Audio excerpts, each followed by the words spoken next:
Codename, The Fox Book 1. Operation Tucson Cartel. Written by Dr. Hal Bradley Dd. Narrated by Ethan Anderson. Prologue. Everett, Washington, summer of 2002. Bedroll and backpack are loaded on the back of my Heritage Softail as I'm gearing up to head southeast to a tent revival meeting. I've been invited to back in Picayune, Missouri. The phone rings. DN, the number's blocked. Yeah, who's this? It's Special Agent John Saxton, Herald. ATF picked up a call from Enrique Puentes' cell. He's got an underboss leaving Sonora and he's Tucson bound. Roger that, John. I'll be there. Looks like I've got a bump in the road already and haven't even pulled out of the driveway. Back in the lion's den. Chapter 1. On the road again. Everett, Washington, 4:30 a.m. Should be through Portland by 10, mumbling to myself. Throttled up, pipes chugging the familiar sound only a Harley Davidson makes, and the vibration of my sled feels natural and hungry to eat up the pavement that lies ahead of me. I jump off 41st Street and get on I-5. The cool breeze starts the all-too-familiar resistance that tells me I'm alive. I love it. My thoughts are on my mission now. No phones ringing to break up my thought chain, and only the cars on the freeway I'm breezing by keep me company for the journey ahead of me. I figure I can make it to the Red Lion Motor Inn in Redding, California by nightfall.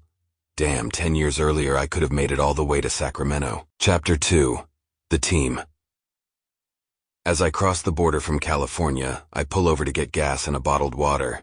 It's early evening and still hotter than hell. At least here I can take my helmet off and catch a nice breeze to Phoenix.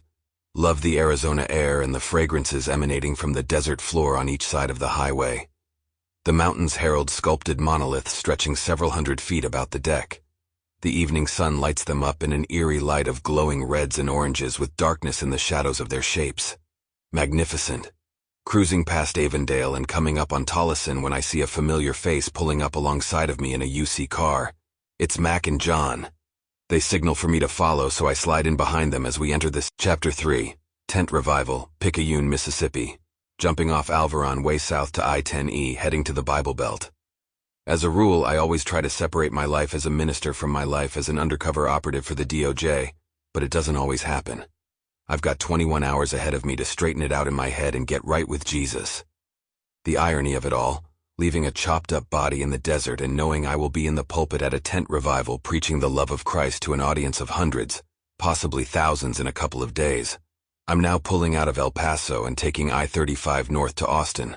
Feeling the road miles as the sun sets over the lands I'm driving through motivates me to find a place to lay down for the night and grab some good old Texas barbecue beef somewhere close. Sample complete. Ready to continue?